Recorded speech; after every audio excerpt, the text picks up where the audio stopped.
Welcome back, everybody, to Santa Fe Fashion Week, Fashion Behind the Curtain podcast, where we talk about the business of fashion. I'm really excited to have Ashley on the line. Ashley, can you tell us a little bit about yourself? Yes, hey, my name is Ashley Victoria. I am a serial entrepreneur. I basically my passion right now is my swimwear brand, which is Voglia Swimwear. We create swimwear with purpose, giving back to Mama Earth. And outside of that, of course, I dabble in PR and marketing and in fashion shows. So I come from a very extensive background within the fashion industry. I started modeling when I was 4 and just kind of stayed in it all the way up. Once you become part of the family in the industry, it's really hard to leave.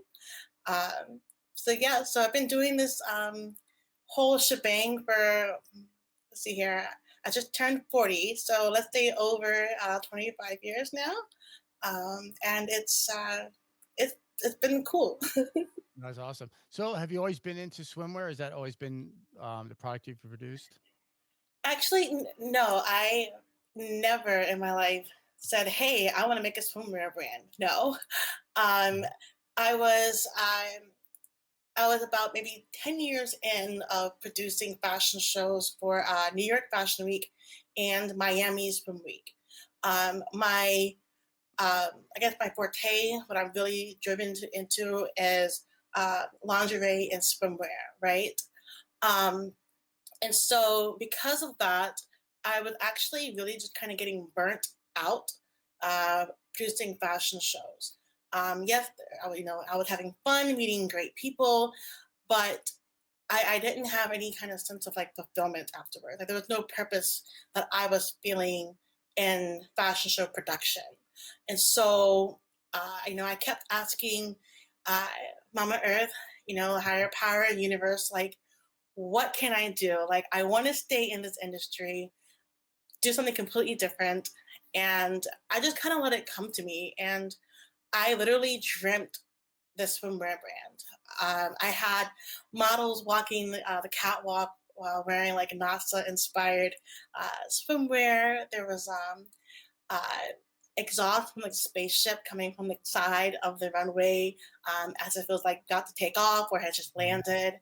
And, it was just such a really crystal clear vision, like dream that I just woke up and said, you know what? I have to do this. Wow. And it really took me 5 years because again, I never thought ever I would do a swimwear brand. But it took Hmm. me 5 years to dive into research, into reading about manufacturing, the process, uh, just a whole like wholesale and retail model, and I'm still going through it. But I'm a firm believer. Like if something is planted in your head, and if it's a vision that you can like really really see, then you just can't sleep on it. You need to wake up Right. and bring it to life. And so that's what I did. Well, walk us through the whole process. I mean, you covered a lot of stuff there. So, yeah, take us from like A to Z. So, the process of your inspiration, how you design it. Are you selling directly to the consumers? Is it B2B? What is your process from kind of, if you could walk us through that? Yeah, so right now we are just B2C, so direct to Mhm. consumer. Mhm. We are striving to get wholesale into, of course, prime like retailers. Mhm. I'm not talking about Target or not even like Nordstrom. Just Mhm. something a little more higher clientele. Um, but as far as my process wise, I'm what's called slow fashion. I'm not a fast fashion brand, and I don't go by the fast fashion models, meaning I don't release a collection every season or every year. Because again, these collections have to serve a purpose. Um, and like for instance, the purpose right here of this collection called "Oh Honey," the purpose behind that was to uh, raise awareness on just how important our honeybees are. They are responsible and making, of course, our fruits, our raw materials, our fibers. uh, and we wouldn't have what we have without them. And on top of that, the proceeds from this collection goes back to benefit the beekeepers Mm. as well as organizations in the area of where that swimsuit was purchased. So again, it's serving a purpose. Uh, we are 100% sustainable. I like to call it on a 360 model. So all the suits are made out of regenerated nylon, uh, not plastic bottles, not waste, but specifically regenerated nylon found in our oceans and repurposed into a softer, uh, really, really, really just comfortable swimwear. The ink that you see are soy based, so they're eco friendly, and our packaging and our shipping is all biodegradable, decomposable, and we never use one-time use plastics. So the brand Voglia, or the word Voglia, actually translate.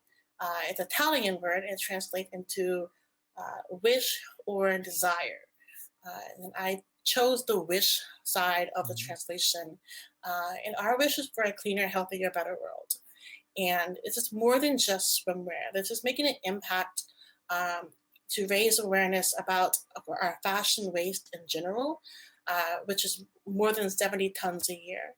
It's clothes being thrown out from department stores or just samples not sold, mishaps, you name it, right? And that's a problem. And with today's technology and the resources that we have, there's no reason why we can't take old clothes and refurbish them into making new clothes, right? We have to buy new clothes eventually. Mhm. That's you can't stop that. But if we can educate consumers on how to buy more sustainably and how to and how our purchase impacts, you know, uh, our climate, our lives. That's what this is about. It's more than just beautiful swimwear. It's about making an impact, something greater than you. It's interesting. I know a little bit about swimsuits only because my good friend Aaron Fust owned a brand. It was called Syrup Swimwear, and we go way back. We both lived in Las Vegas, Nevada, and it was interesting because she do fast shows, and he was one of the first designers to participate in Santa Fe Fashion Week. And I picked him up at the airport, and I'm like, "Well, where's all your, what are you gonna be showing at the show?" And it all fit like in a little bag, because they were bikinis. And I was like, "Oh my goodness!" But some of the challenge he's talked about, maybe you could kind of address it, is obviously body type. So are you selling just one piece, two pieces, and then you know, obviously everybody's shaped differently. How do you address that? Uh, I'm not following the Oh, question. I'm sorry. As far as sizing for bathing suits, are you making like one piece suits or the two-piece suits? Oh, so I And do. Yes, sorry. Yes, so we have bikinis, monokinis, one pieces, and rash guards. And for this collection, we actually started doing men's suits. So the traditional sporty trunks, the European like Bond style Mhm. trunks, and a more tailored short for the menswear. So we're we're still young, so we're still experimenting on what does best. We have a new collection coming out this May at Miami Swim Week, and this is when we're actually bringing in a resort wear and matching accessories for the suits because our vision is if I'm traveling, let's say I go to Spain, whatever. I don't want to have a suitcase that heavy that much, right?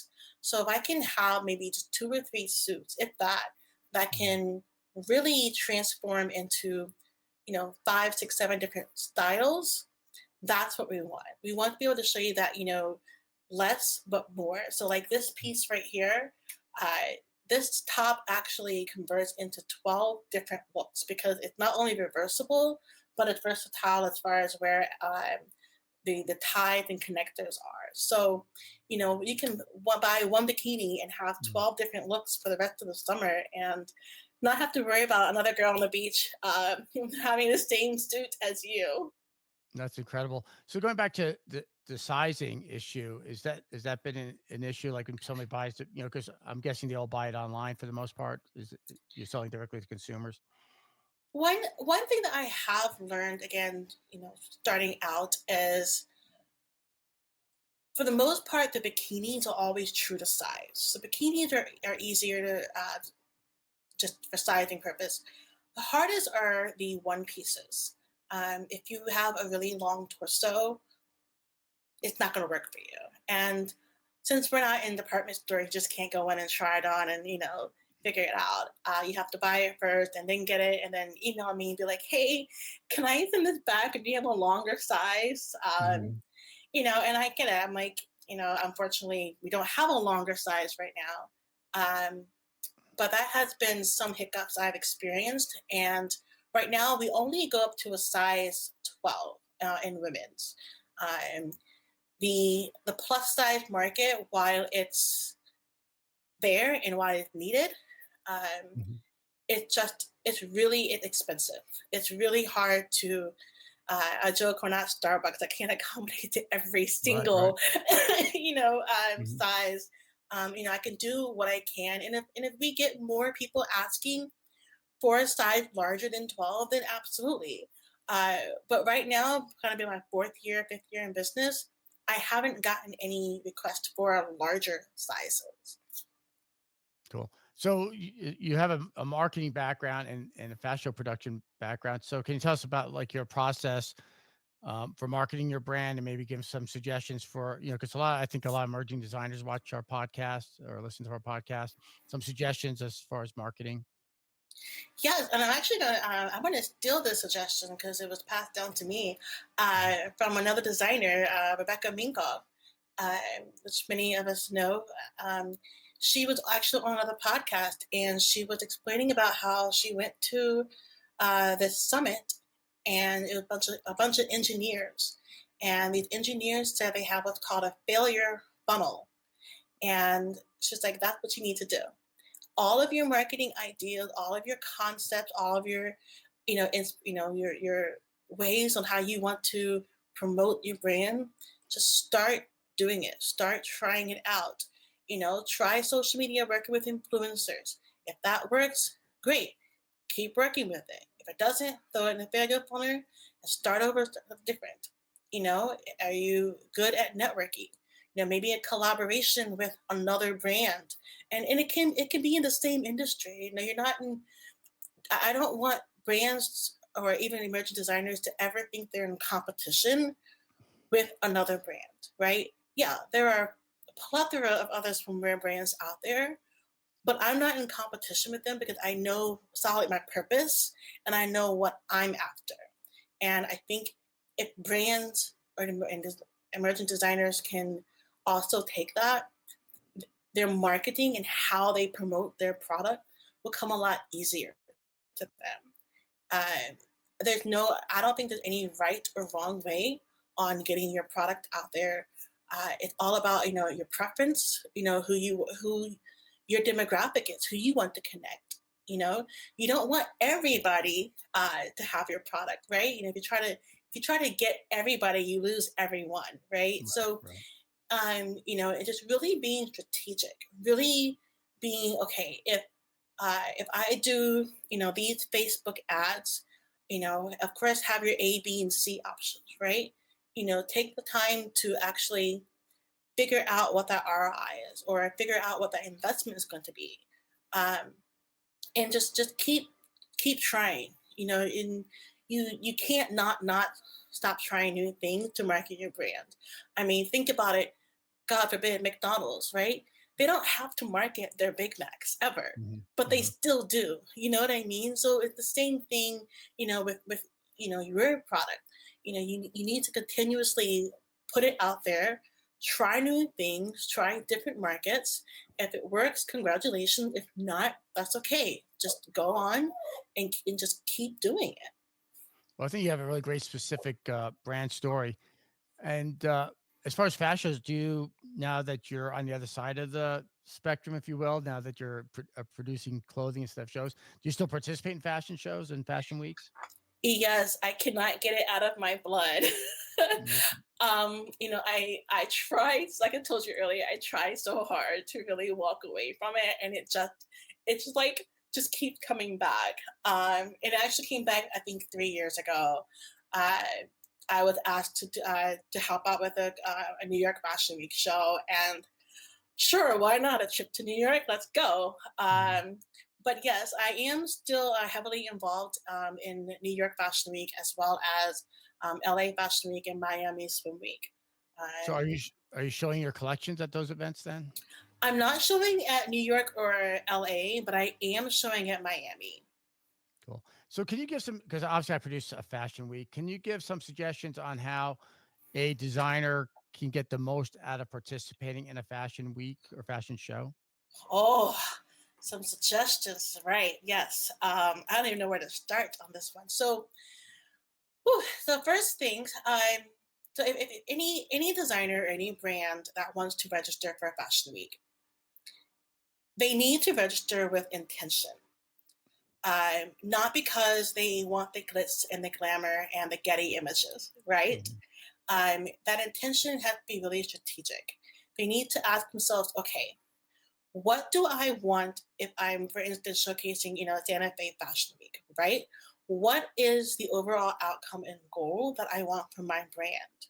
And especially any small, business that is, or a designer that still maybe has a 9 to 5 job outside of their passion project, right?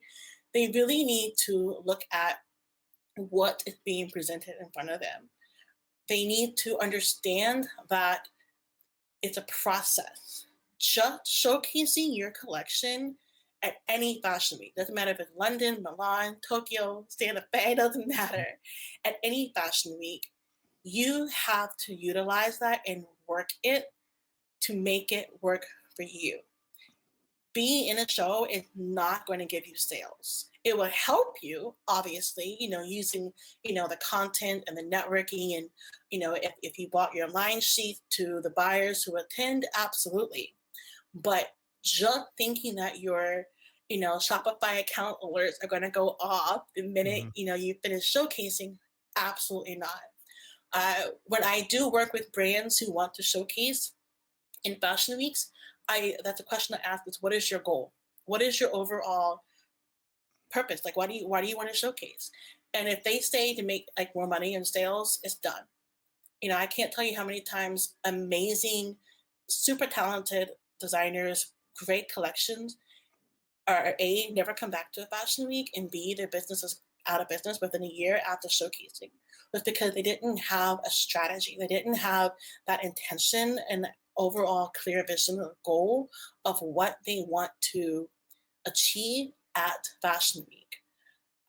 Designers also need to understand the concept of showcasing a collection. You have these emerging designers who are, I'm not saying they're not talented because obviously they're talented, but their collection is not telling a story, right? It's not winning over, I want to say, like the right people. If you go to any kind of Alexander McQueen shows or Gucci shows or Chanel, you always see similar, that the collection is using, of course, the same color palettes, maybe the same print, variations of the print, right? Again, it's telling a story within their garments. And a lot of brands don't do that these days. They just show off like these one-off pieces that they have available. And I'm old school, but that doesn't work. You can't. You need to tell your story on the runway. You also need to understand that you, as a designer, don't need to be back of house the entire duration of your show. Get back of house, get your models set, get your assistant to help, style them, clothe them, whatever. But you as a designer, not your PR team, not your marketing team, but you as a designer need to go out there and introduce yourself to everybody and anybody who's in that audience before your show starts. Like, hey, hi, my name is Ashley Victoria. I'm showcasing tonight. And you are boom, right? You just never know who they are. And you building that connection before the show, like that speaks volumes to the attendant, to the guests, right? On top of that, do the same thing with your models. A lot of these models are much more than a pretty face. They're doctors, they're lawyers, they run their own business. And again, you just never know who they know. Mhm. So, really establishing that connection while you're there and not just hanging back of house is also things that the designers need to prepare themselves for. And oftentimes, it's always the first timers who don't do it because, again, they may not have been told to do it, and they may be a little scared to do it because they've never actually had to do it, right? And then, of course, just taking all of the material that you get back from the production company, the videos, behind the scenes, all the deliverables, and using them, right? Putting it in your email newsletter, putting it on your website, on your social media, going on LinkedIn and finding out, who the buyer is for this department and show them this material, right? And if you're consistent and if you work it, then yes, the fashion show productions that you showcase are going to be successful, are going to be rewarding and fun, and you're going to want to come back and do it year after year. But if you don't plan, and if you wait for the last minute or the week out, be like, oh, hey, okay, so I need five more models. No, Mhm. it's not going to happen. Like, if you're running a business, you need to treat the opportunity as one as well. Well, I want to get your feedback on a couple of things because you touched on a lot of amazing things. So I've been producing Santa Fe Factory for about 9 years now, and early on, not really knowing where Santa Fe Fashion Week fits in like the whole scheme of things, because obviously, New York Fashion Week, I think, is more of a it was press week, but it's more branding, let's say. And then you have Magic. Have you ever attended Magic, which is a big fashion trade show? Yeah. And so I used to think like we're somewhere in between. And then my friend Aaron with the surf swimwear said, you really need to go to Magic and see what that world looks like. So I went to Magic, and then I started realizing when uh, designers would reach out to me to be in Santa Fe Fashion Week, or I'd reach out to them. They would say, "Is there going to be any buyers there?" And then I realized, like, if you really want buyers, boutique owners, you really should be going to Magic, which is very expensive, and you better have your lookbooks, and you better have your manufacturing. I mean, you've really got to be prepared for Magic, right? So then I kind of understood what that looks like. And now what I'm developing is I'm calling it Fashion Behind the Curtain. So Santa Fe Fashion Week, Fashion Behind the Curtain, and then in other cities. But what I want to do is bring kind of the back of the house to the front of the house. So when guests walk in, so you still have a true back house because the models have to get ready, but the models would come out and be more immersive. So rather than being up on a runway elevated, they'd be on the ground level, let's say. So they're already stylized. They're in the fashion. They're more in this space. You would have vendor booths around this space. So for the designers, and then once they model in this space, they'd walk over to where the photographers are, and they're creating, let's say, a lookbook, and then another area where you're having kind of a hair show going on, so people can walk around and see the fashion, see the photography. Because if you're not in our industry, you don't really know what that world looks like. And I kind of compare it to like an art gallery. When you go to an art gallery, they don't bring the art out to you. Look at the art. Look at the art. And fashion is art. So I think people should be able to walk around, see the fashion as art. So I'm working on more of this immersive um, process, if you will, or show. And what I think is interesting, and you said about the Getty images, but I get like models like to be on the runway, the designers like to take the bow at the end of the runway. I mean, it's their moment of glory, and I get all that, but I think an immersive event just makes a lot more sense. So you being a producer of shows, what's your thoughts on that? Any feedback on my concept? No, that okay. So that's a lot, which I think is Mhm. great as far as bringing, back of house up front. It's not being done, now. All these shows are pretty much still very traditional. Um, but I feel with how our buying um, frenzy is changing and how consumers connect with brands, that that is actually a really, really, I mean, really brilliant, innovative, starting point to do something like that. I've actually done two trade shows for Voglia, and again, if you're going to do something like that, I mean, these trade shows are $10,000 if not more. You Mhm. know, you've got to a do your research, Mhm. but b you got to bring your A game, and again, you have to, it's it's a hustle, right? You got to put yourself out there. You have to, meet these buyers because most of these buyers come back year after year after year and they have like, let's just say their top five favorite brands, right? And they just make a beeline to that brand, that booth, and they hang out with them all day. It's like a family reunion, right? Just sitting down, going through the lookbook, seeing what's new, asking questions, touching the fabric, figuring out, cutoff times, arrival date, I mean, all that stuff, right? And so if you are a beginner, a baby, a new brand, they're not going to look at you, because A, they probably never heard of you, so it's not on their radar. Um, but if you catch them, pull out your hand, have a business card. And but again, make sure that you make, if they are, if they're a men's underwear buyer, I'm not going to reach out to them, right? Because Mhm. that they don't buy women's swimwear. Right. But if I saw them at a swimwear booth that had, of course, maybe, women, men, even children, then yes, I'm gonna, take that time, to just give them my card, give them the lookbook, give them something, and ask for their information too, so I can follow up with them or even set up an appointment while they're there if we have time, and I think taking those tactics from a trade show and implementing it into a fashion week, extending it more than just like a press media night, like really, like you said, truly immersive and like innovating the relationship on how brands and consumers work together. I think that's brilliant. I appreciate that. It's interesting. I was listening to I think it's a business fashion. I forget one of those podcasts, and they were interviewing Tim Gunn, and he was talking about that. Like, fast shows haven't changed in over 100 years. You're still in New York, and you're running around, and it's a 4 or 5 minute show, and then you're running around to another location.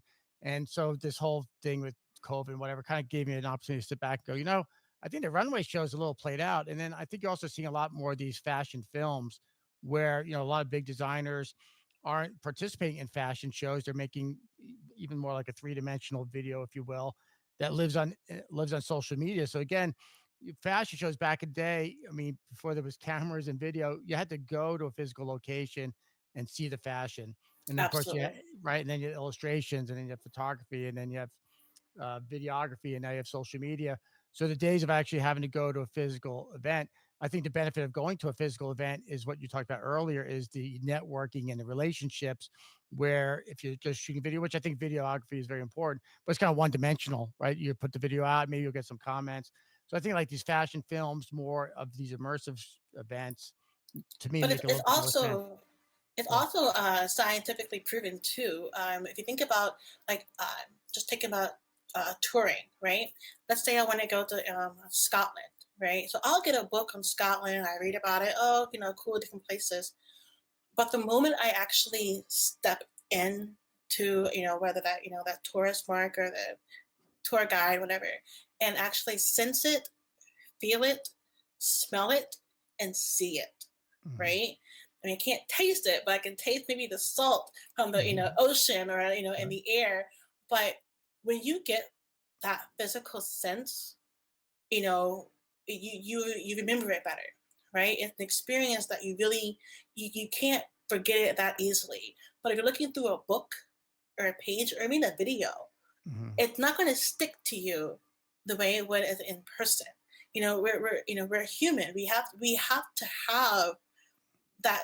I guess that touch. We have to have that element, that human element in our events. In our work. That makes sense. Another thing you touch on too, when you talk about deliverables, I think some of the designers that have the most success, be it Santa Fe Fashion Week or any other event, is they make this like mini documentary about it. So them getting ready to go to the fashion week, so they're documenting that process, and then maybe they'll do some photo shoots on the way to Santa Fe, and then the actual show, and then they're talking about the show. So there's so much content. It gives you a reason to create content because you're going to a show and stuff like that. So I think that's really important. And the other thing you touched upon, again, when I go to Magic, it's really interesting because you walk through this cavernous cavern, how do you say that? The space in Vegas, and I mean, they all look like amazing designers, but some of them are, they're taking orders, they're 10 deep, and they're writing orders. And there's another booth across the way. And I think a lot of them think they're just going to draft off the success of these other booths. And I mean, the people just walking right by them. I mean, once in a while, maybe someone will stop by. And then what I think happens a lot of times too, just talking to boutique owners, is they'll have a relationship with the designers. So either A, they'll book that appointment, they know to go to that booth. That's kind of like their storefront in Vegas at that time, or Swim, or wherever. So do that, or they get to a point where they don't even go to the shows anymore. They're just ordering online. So they might not even be the best designer anymore, but they know they could deliver. They feel, that they could work with this designer, and they're not even going to the shows anymore. They're just Maybe ordering online. it can also be a trust thing too, or a brand awareness recognition. Like, you know, if if that's design, if I've been in business like 20 years and you know about me, if I just show up to a trade show or whatever, they're more obligated to just go ahead and put an order in without having to have, lengthy conversations, because it's like, oh yeah, yeah, that's Volia. We know what they can do, you know. But I promise you, 20 years earlier, that brand was putting in the work. Yeah, that's a good point. That's a very good point. Yeah, it's interesting too, because when I go to Magic, there's areas where people are eating, it's like kind of cafeteria style. So I get to talk to both the boutique owners. I mean, they'll open up to me because I'm not really there trying to sell them anything. So you're talking to boutique owners, and then you're talking to the sellers reps and stuff like that. And for the boutique owners, I think maybe designers don't realize this just because maybe they don't have open dialogue with boutique owners. But the boutique owners are taking a huge gamble, because if they don't, if they place an order and it doesn't get there in time, now they have an empty store. So you have that issue. But then I was also talking to a woman out of Canada. I think she had 6 or 7 boutiques she was running, and I talk about like data driven, a lot of times you could do analytics, but she was more hands on, and she thought she knew what her consumer wanted. And so she bought a bunch of product, and the consumer didn't want it anymore. So now she's got a season of stuff that's not really selling. Now she's discounting it.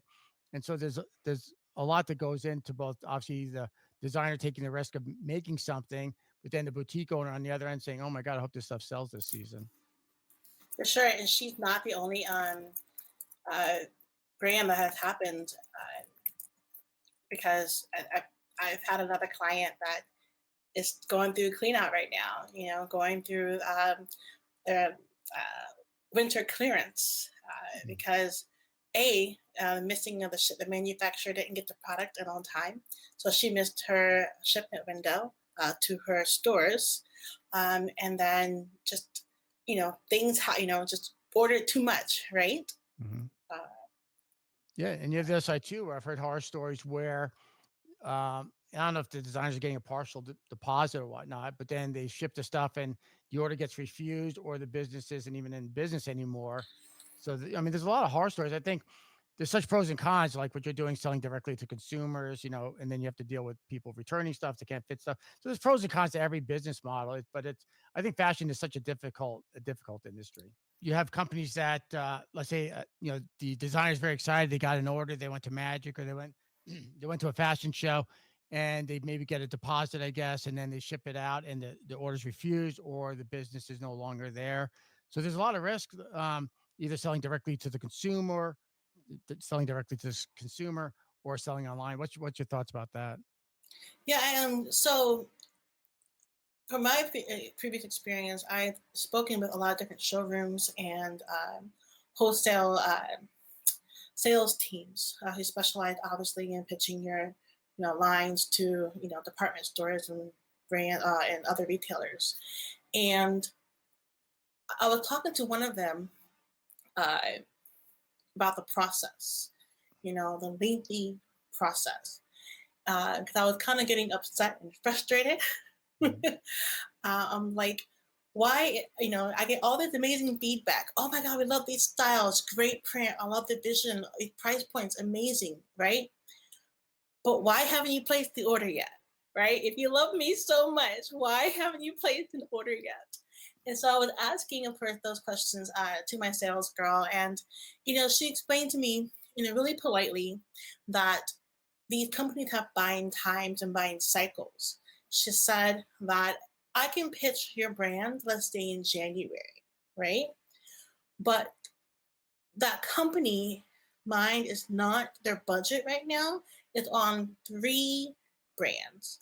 They can only buy 3 brands, and then they come back every 3 to 4 months to restock and to look into new brands.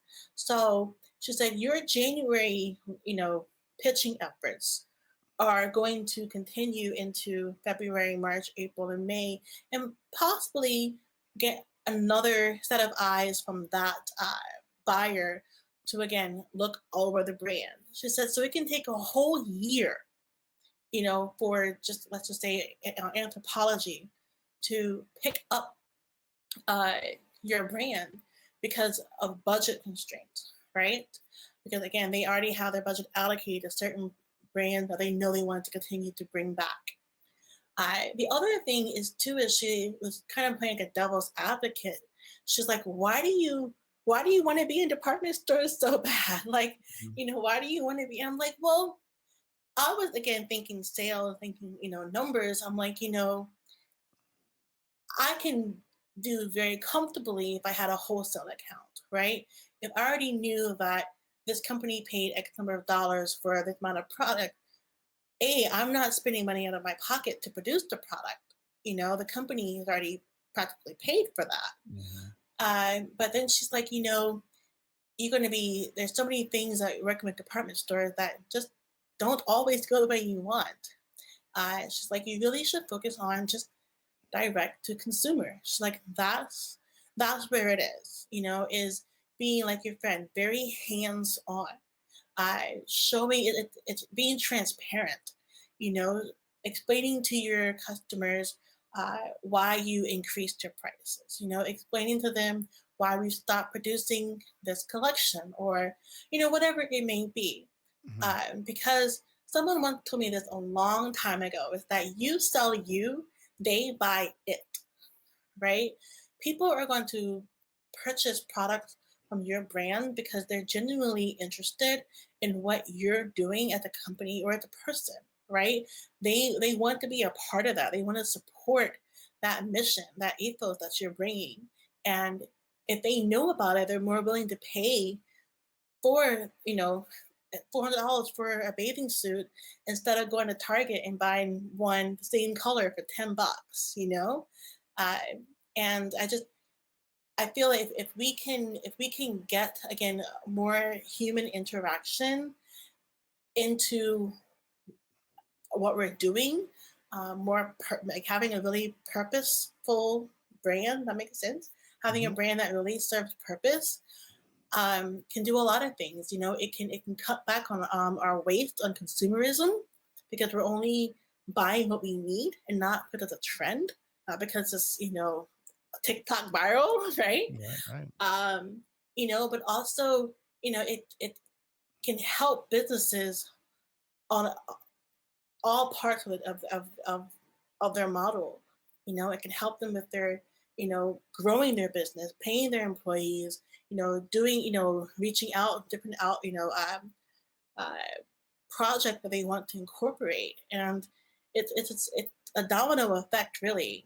So that's why this past year I stepped back from going after wholesale and trying to re-strategize and really focus on who I'm working with and how can I connect with that customer better. As you're speaking, it makes me realize that anymore, as a designer or whatever we're doing, we could talk directly to our consumer. So you could talk to your, they talk about tribes and communities, and whatnot, and so you can actually talk right to your consumer. Say like, this is what my sourcing process is like. This is what we're going to be making for next year. And I think it's very interesting when people, let's say they buy at a fashion week, let's say. Now there's a story behind that piece. A lot of times I'll meet somebody, I'm like, oh, I really like whatever you're wearing, whatever. Is there a story behind it? And they say, yeah, I went to Italy and I bought that there, or my designer is about sustainable fashion. So this really being able to talk directly, like one-on-one to consumer, I think is huge.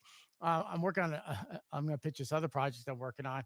So I'm doing a lot more of these podcasts. So early on, I was doing more just YouTube type videos, and now I'm on like Spotify and iHeart and those kind of platforms. And I wanted, I like to be either a host or a guest or both. So I found a website. It's called Podmatch. So it's like $50 a month. So I joined it, and I'm cruising through there, and you get like three or four. people that they get put in front of you. It's kind of like a matchmaking service for podcasters. And so I'm on there, and there's really nobody in the fashion industry on this platform. I've come across like two or three of them, you know. So I thought, wow, what if there was such an animal where you had to be in the fashion industry to be on this platform? So my son does coding. He works for a big bank. And so I bought the domain name Fashion Podcast Connect, which I'm building out right now, or he's building out. But you have to be in the fashion industry to be on this platform. Because right now, and I've always been in sales. Right now, it's like cold outreach. So to find each other, you know, maybe I send a message on LinkedIn or TikTok, or it's a referral, stuff like that. So again, I think this platform doing podcasts and being able to tell the story, and then they could go on and follow you on Instagram, TikTok, and stuff like that. But I think, you know, obviously, podcast is such a huge thing, and being able to Oh talk yeah. to your consumer and the story of the brand, I think is really so important. And that, I mean, that honestly, Steven, just goes back to what we talked about, how to showcase in a fashion week is your story. I think if people took just 1 minute to really think about why they created this collection, what inspired them, even if it's just the color, it could be the smallest thing, Mhm. right? You know, I think they will have a better connection post show, right? I mean, even pre show too, if they, have like, I always encourage designers, to have like a short, like little memo card, to explain about what the collection is, if it's has a charity, tied to it, so they get the visual of it, like, oh, okay, I got information about it. But then when they see it on the runway, like, oh my God, that's really, really, really nice, right? Or like, oh wow, like that's incredible, It again, it relate to the audience better, and it really it gives a great experience for the audience and wanting to come back to another fashion week, for the same fashion week or another one. But again, it also helps that designer who took, 7, 8, and 9 months to plan, Mhm. really get the most out of it. It all goes back to your story. It all goes back to your purpose, your intention, and again, it could be like the smallest thing. Like all of my styles are named after women who inspire us for greatness, right? And these women are both celebrities and women in my life who've made impact. And we explain that, like, okay, so this right here, the core root, named after my grandmother. She had 8 kids, right? It's a lot of kids, right? This style right here, you can do 8+ looks with it, and so it's just if they find what really stands out about that collection, about their brand, and tell that story, not promote the product. Who cares about the product? But if they can tell the story and the vision, they're going to get the right people to buy. Because it's all about the quality and not the quantity. Right. You know, it's interesting when you talk about traveling, you know, and something that I talk about a lot of times too, where I think like emerging designers and designers in general are a lot like indie musicians or musicians. You know, musicians, they go on tour, right? They go on tour, and you know, they push their music and their merch. Where I think the same thing with designers. I mean, it really is about like pressing a lot of flesh and going to different shows throughout the country where again you can meet your public and create content. I mean, obviously that could be very expensive. And that's why I'm working on like this Fashion Behind the Curtain concept, whereas people could be, oh, they're having a show in this city or this city or this city, and I could pick and choose which cities I want to show in. But I think this whole thing where you're telling your story, you're touring with your project, building out that brand. I kind of compare it to like if you go to a nice restaurant and the chef comes out and either A comes out before or after the meal, but like you said, talking to your potential customer before the show, you're like, wow, I just met the chef and the chef recommends this, and then you have your meal and the chef comes out and says, how was your meal? That's so much, that's so much more. I mean, it could be the same exact meal, right? But if like, wow, I met the chef, and you tell, and then what's going to happen? You're going to tell your friends the next day, wow, I met the chef at such such restaurant. You really should try it. Where, like you said, if you're just going to Target, yeah, I mean, yeah, we all make the Target run or Walmart run, whatever. But that item of clothing really has no story behind it. Yeah, and also speaking of like musicians going on tour, I like to think of like MTV Unplugged, right? Mhm. If you remember those shows, Yes, yes. uh, good old days. But the band or the singer always shared the story behind the song.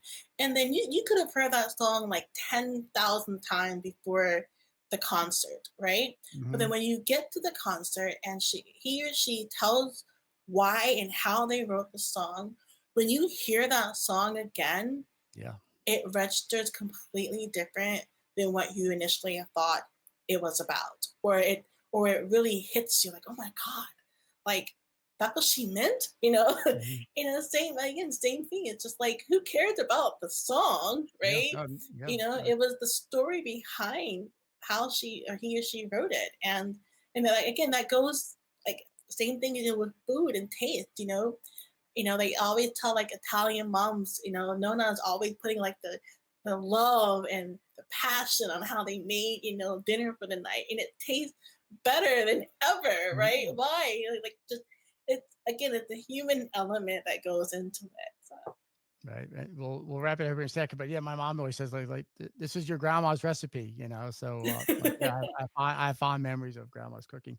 So I really appreciate you, Ashley. I mean, I think there's so much more we could talk about, but we probably both have things to do for the rest of the day. But no, I really appreciate all that you spoke about, and I think it's very interesting for our listeners that are in the fashion industry. So thanks again, and I just want to welcome any or thank everybody for listening to Santa Fe Fashion Week Fashion Behind the Curtain podcast. If you work in a fashion industry and would like to be a guest on our podcast, please reach out. Ashley, have a wonderful day. yes, thank you so much, Stephen. I really appreciate being here today. Same here.